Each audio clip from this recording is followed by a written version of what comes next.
Bonjour à tous, nous sommes lundi 15 septembre 2025, ici donc à Dakar, heure GMT, pour le lancement de la première édition et de la première émission de ce qu'on appelle Société 5.0, qui se veut une émission d'avant-garde pour l'écosystème du numérique, mais plus particulièrement sur l'écosystème des télécommunications, de tout ce qui est développement donc informatique et applications et services. Toutefois, pour cette émission, nous avons quand même fait beaucoup d'efforts pour que, enfin, dans l'écosystème, qu'on puisse avoir une alternative par rapport donc à la communication et par rapport à tout ce qui est, je veux dire, problématique liée donc au secteur des télécommunications, au secteur du numérique en général. Je suis en collaboration avec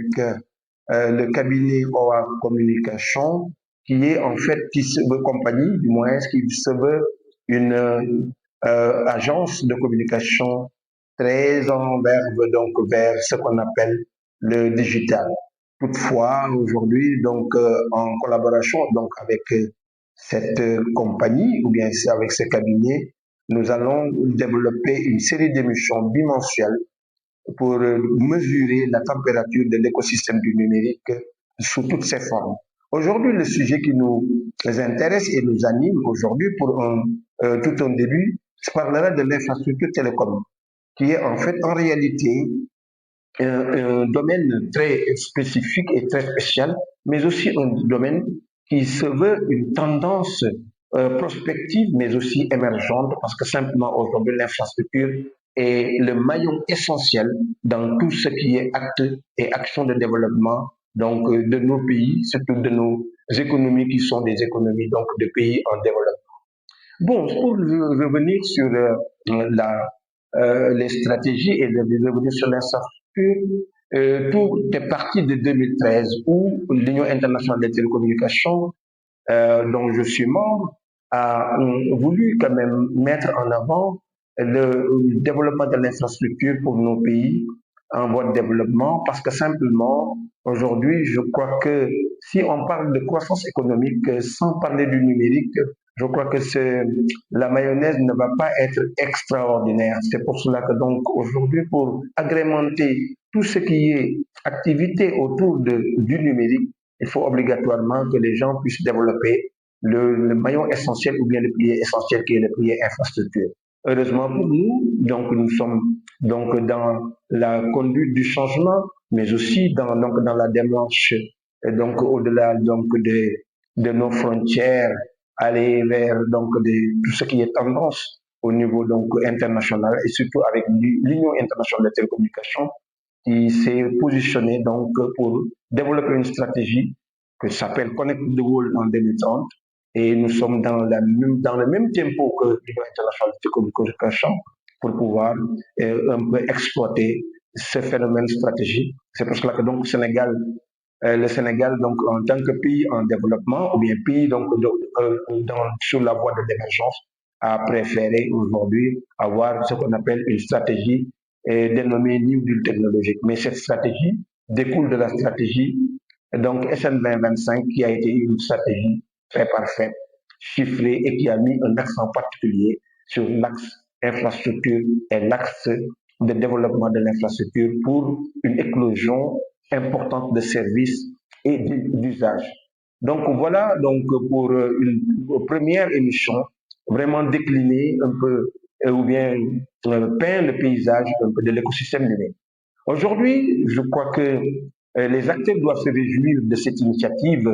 en collaboration, donc, comme je disais, avec le cabinet en communication, donc en tant que cabinet et du consulting. Donc, parce que depuis un certain moment, personnellement, je me suis lancé dans la consultance pour apporter ma pierre aussi à l'édifice qu'on est en train de construire pour le développement de la croissance économique du Sénégal à partir donc de l'écosystème numérique. Donc, c'est voilà donc camper un peu le débat au niveau donc de la première émission et de la première thématique qui se veut donc pour le développement de l'infrastructure. Sur le développement de l'infrastructure aussi, il ne faut pas oublier qu'aujourd'hui, que nous allons identifier trois catégories d'acteurs. Le premier acteur, c'est l'acteur gouvernemental et l'acteur décideur, qui, donc, dans une démarche donc, de politique stratégique, a mis la priorité sur, ou bien le curseur sur l'infrastructure. Ensuite, il y a aussi le concours des investisseurs, parce que l'investisseur, c'est celui qui, donc, dans une démarche, donc, je veux dire, utile et bénéfique, donc, veut trouver un environnement d'épanouissement normal. Et enfin, l'acteur technologue qui propose des solutions pour que l'usager puisse en fait bénéficier de toutes ces commodités que peut aujourd'hui délivrer le numérique. Et ce numérique aujourd'hui qui est un secteur très mutant et très impactant donc dans l'économie nationale, mais aussi dans tout ce qui est acteur ou bien action dans les secteurs, le secteur de l'énergie, le secteur de la santé, le secteur du e-commerce, qui est aussi une priorité, donc qui attire l'attention de beaucoup d'acteurs autour du développement donc, du continent et autour de la problématique de la zone de libre-échange économique qui compte 54 États et plus particulièrement les États africains et qui constituent encore le marché commun le plus important au monde. Voilà donc grosso modo un peu à titre introductif l'objectif donc de l'émission, l'objectif général de l'émission.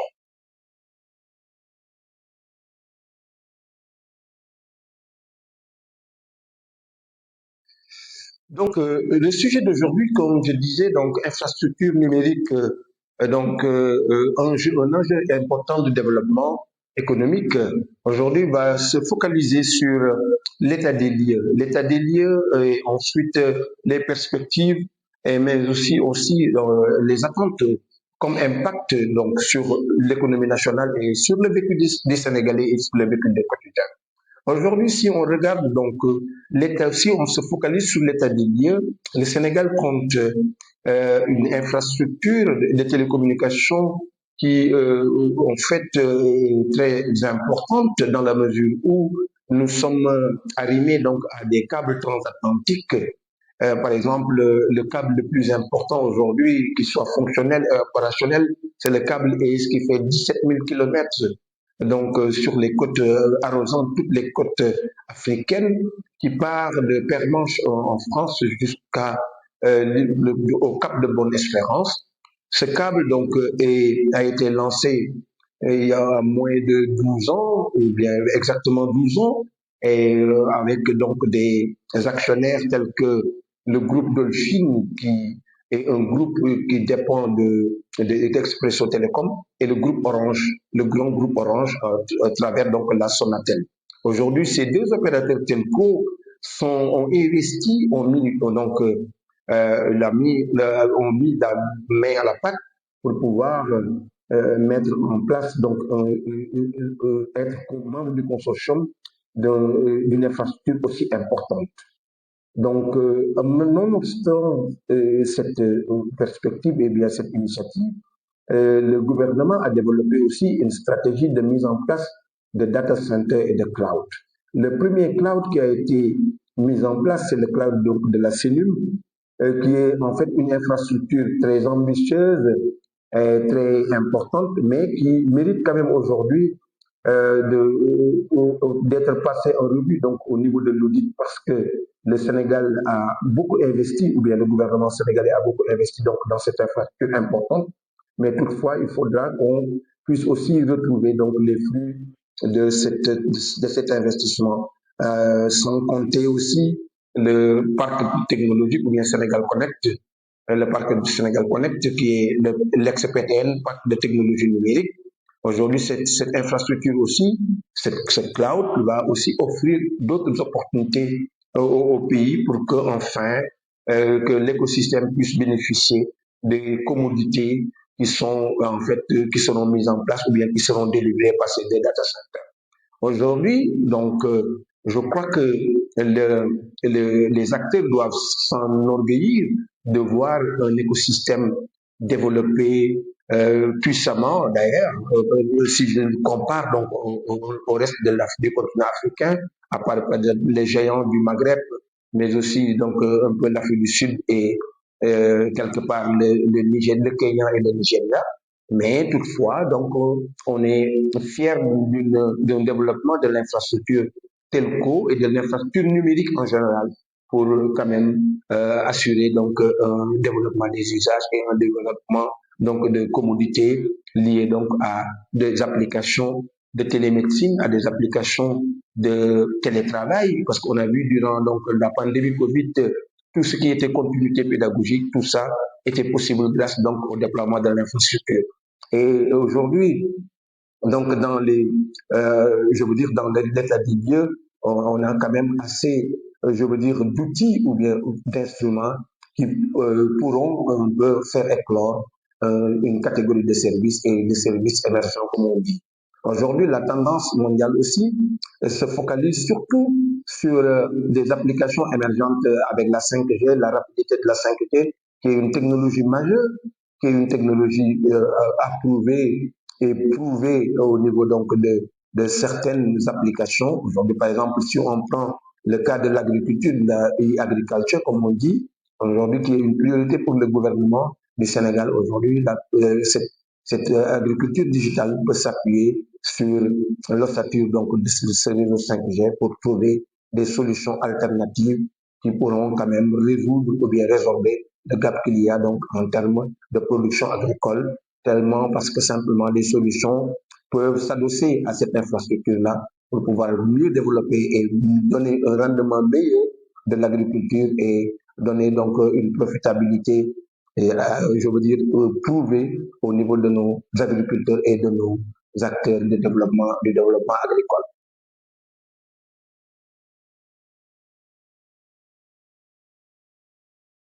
Sur les perspectives, qui est le deuxième pilier donc de l'infrastructure, sur les perspectives en fait qu'on va développer aujourd'hui. Sur les perspectives, aujourd'hui, moi je crois que la politique étatique au niveau stratégique est une politique assez quand même est acceptable. Mais cette politique découle d'une première stratégie de la SN 2025 qui se veut une stratégie bien élaborée, avec un chiffrier correct, mais dont la mise en œuvre a peiné. Donc, bon, les raisons, on ne doit pas revenir là-dessus. Mais aujourd'hui, que l'actuelle équipe gouvernementale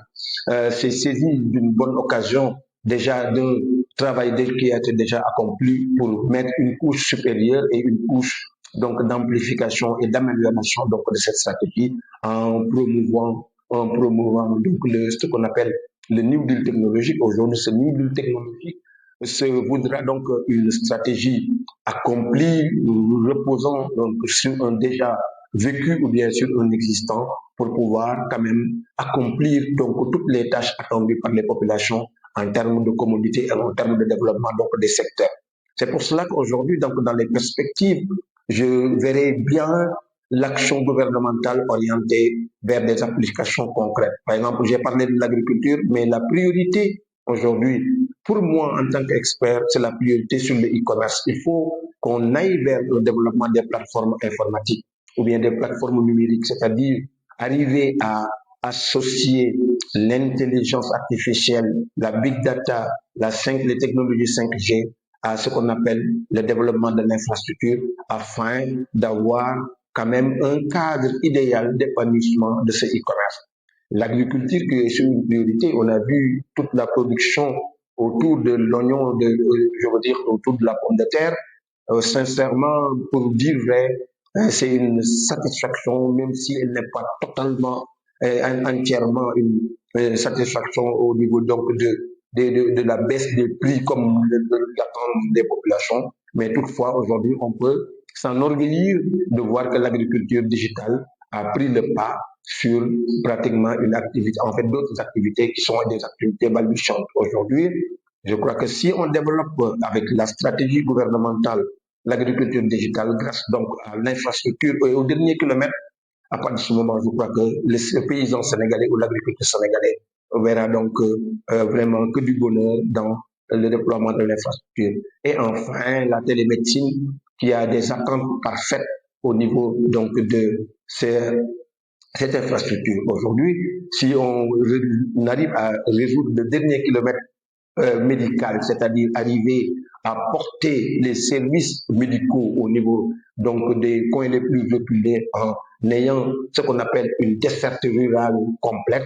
en satisfaisant le dernier kilomètre aujourd'hui, je crois qu'on peut compter sur la télémédecine pour pouvoir résorber le gap, je veux dire, de la couverture médicale universelle qui est tant galvanisée, tant chantée et louée par nos autorités, qu'elles soient des autorités qui sont dans le passé et qu'elles soient des autorités actuelles. Tout le monde se focalise aujourd'hui sur, je veux dire, la télésanté pour pouvoir alléger donc le fardeau lourd des soins de santé au niveau des populations rurales. Donc, en termes de perspective, voilà donc à peu près ce qui est attendu donc de cette culture numérique qu'on est en train de développer. Cette culture numérique aussi qui va au-delà, je veux dire, le simple fait de réviser les curricula, le simple fait de déployer de l'infrastructure, mais aussi qui sera donc aussi un moyen essentiel pour pouvoir doper nos populations, les éduquer dans le sens d'une éducation numérique accomplie, ce qu'on appelle la médiation numérique. Parce que même dans les pays développés, par exemple, si je prends l'exemple de la France, aujourd'hui, la médiation numérique est devenue une priorité pour le gouvernement français. Nous aussi, on attend du gouvernement pour que le numérique puisse atteindre tous les foyers, quel que soit le revenu économique donc, de ces foyers.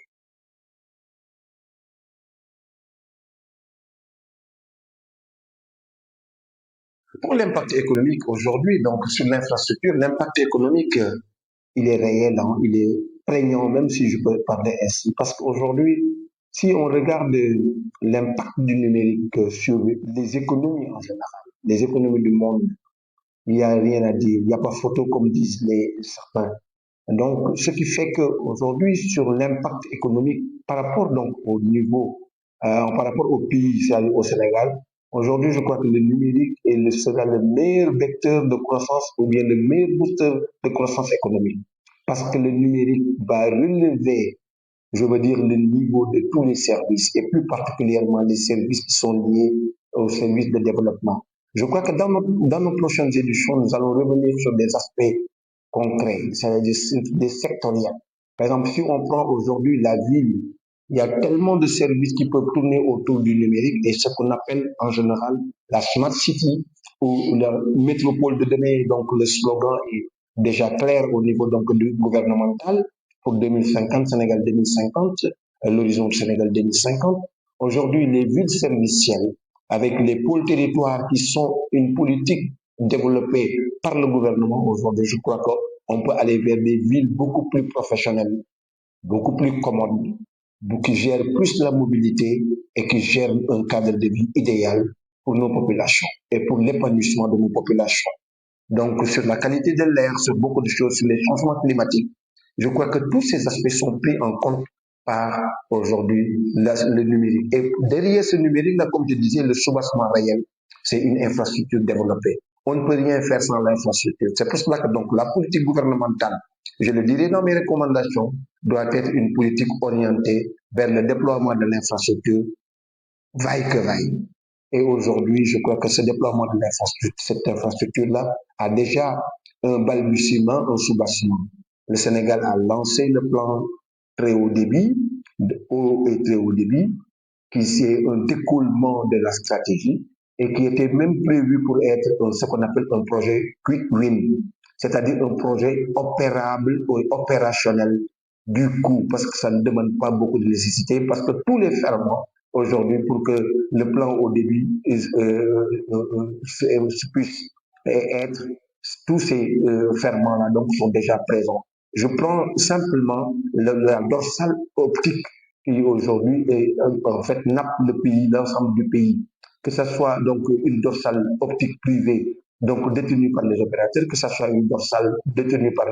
le gouvernement, donc par le secteur public. Aujourd'hui, je crois que si on se focalise sur l'état des lieux et sur déjà l'existant, je crois qu'on peut avoir rapidement ce qu'on appelle un saut de grenouille, un leapfrog, pour aller vers donc un développement rapide, je veux dire, de l'écosystème et des sectoriels. C'est pour cela qu'aujourd'hui, l'impact économique, il est réel, il est évident. Il n'a pas, ce n'est plus à démontrer. Aujourd'hui, je crois que ce qu'il faut faire, c'est-à-dire insister sur la politique de mise en œuvre et avoir ce qu'on appelle une appropriation par les autorités et par les populations de ce que le numérique est aujourd'hui un outil très puissant de développement et un outil rapide, booster de développement économique. Et ceci, comme je le disais, donc l'infrastructure en est le pilier le plus essentiel.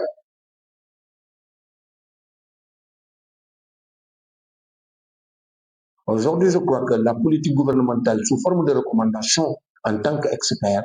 c'est essayer de développer davantage la connectivité au niveau rural. Parce qu'il faut réussir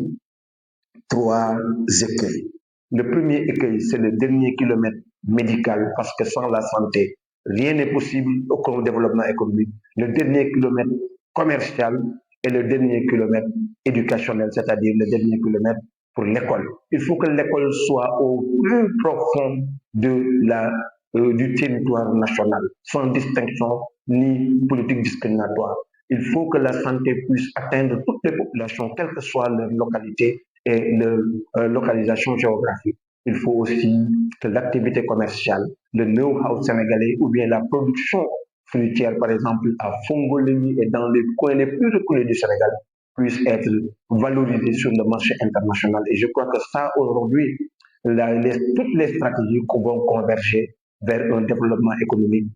en fait, un développement économique par le biais de l'infrastructure. Donc, si l'infrastructure aujourd'hui est mise en place, donc respecte les normes internationales, ça aussi c'est un travail d'arrache-pied qu'on doit faire, c'est-à-dire essayer de voir comment on peut s'aligner au concert des nations en matière, surtout les pays développés, technologiquement. Par exemple, si je prends les pays tels que la Corée, ils ont déjà un ministère donc, de l'économie numérique ou bien ce qu'on appelle digital economy. Si on prend la Chine, ils ont un développement orienté vers ce qu'on appelle le ministère du Commerce intégré au ministère des Technologies. Donc, vous voyez donc les tendances. Vous allez au Japon, c'est le ministère des Affaires intérieures qui pilote ou bien supporte donc toute la stratégie allant dans le sens. Donc, les industriels sont dedans, tout le monde est dedans et le soubassement ou bien le levier essentiel ou bien la charpente, la cheville ouvrière devient donc ou bien la pierre angulaire devient l'infrastructure. C'est-à-dire que quand l'infrastructure est développée, je crois que c'est bonjour tous les services qui peuvent en découler et ces services vont aller donc vers des retombées économiques bénéfiques pour nos populations. Donc voilà donc grosso modo je veux dire le paysage qui est peint autour de l'infrastructure. Donc l'infrastructure reste, comme je vous l'ai dit, donc un pilier essentiel pour le développement économique de notre pays. Je crois que cette émission-là nous permettra donc de crier de vive voix, je veux dire, notre désir de voir le Sénégal un jour développer son infrastructure au point de développer de booster son économie et de trouver un cadre de vie exceptionnel pour nos populations parce qu'aujourd'hui, je crois que la nature nous a tout donné, des richesses minières, des richesses halieutiques, des richesses agricoles et une population jeune, dynamique, entre 25 ans et 60 du moins entre 15 ans et 25 ans, qui constitue 75% de la population donc du Sénégal. Je crois que ça, c'est une bonne opportunité aujourd'hui pour inciter nos populations, inciter nos jeunes, inciter la dynamique ou bien la tendance donc du partenariat féminin vers ce qu'on appelle une activité dynamique de commerce, une activité dynamique d'épanouissement pour qu'enfin l'économie nationale puisse en ressentir les meilleurs bénéfices ou bien puisse en ressentir les meilleurs résultats.